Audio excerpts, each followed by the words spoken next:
തമിഴ്നാട് മുഖ്യമന്ത്രിയും നടനുമായ വിജയും ഭാര്യ സംഗീത സ്വർണലിംഗവും 27 വർഷത്തെ ദാമ്പത്യത്തിന് ശേഷം വിവാഹമോചനത്തിന് ഒരുങ്ങിയെന്ന വാർത്ത സിനിമാ ലോകത്തെ ഞെട്ടിച്ചിരുന്നു. ഒരു നടിയുമായുള്ള വിജയ്ക്കുള്ള ബന്ധം ഉൾപ്പെടെ ആരോപിച്ചുകൊണ്ടാണ് സംഗീതയാണ് വിവാഹമോചന ഹർജി ഫയൽ ചെയ്തത്.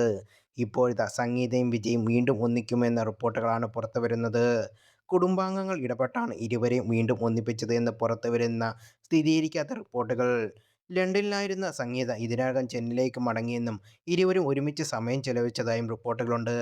എന്നാൽ ഇക്കാര്യം വിജയോ സംഗീതയോ കുടുംബാംഗങ്ങളോ ഔദ്യോഗികമായി സ്ഥിരീകരിച്ചിട്ടില്ല. ജൂൺ 22-ന് വിജയുടെ ജന്മദിനത്തിൽ ഔദ്യോഗിക പ്രഖ്യാപനം ഉണ്ടാകുമെന്നാണ് ഊഹാപോഹങ്ങളും ശക്തമാണ്.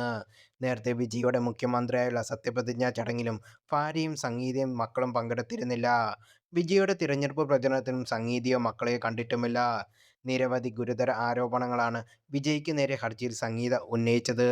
വിജയ്ക്ക് മറ്റൊരു നടിയുമായി ബന്ധമുണ്ടെന്നും ആ ബന്ധത്തെക്കുറിച്ച് 2021 അറിഞ്ഞപ്പോൾ വിലക്കിയിട്ടും അത് വീണ്ടും തുടർന്നു എന്നാണ് തനിക്ക് വളരെയധികം ബുദ്ധിമുട്ടുണ്ടാക്കിയെന്നും പറഞ്ഞ് നിരവധി ആരോപണങ്ങളാണ് ഹർജിയിൽ പറയുന്നത്. ഇരുവരും നീലാംഗിരി വീട്ടിൽ അകന്നു കഴിയുകയായിരുന്നു. മകൻ ജേസൺ സഞ്ജയ്, മകൾ ദിവ്യ സാഷ എന്നിവർ നിലവിൽ അമ്മയ്ക്കൊപ്പമാണ് നിൽക്കുന്നത് എന്നതാണ് സൂചനകൾ.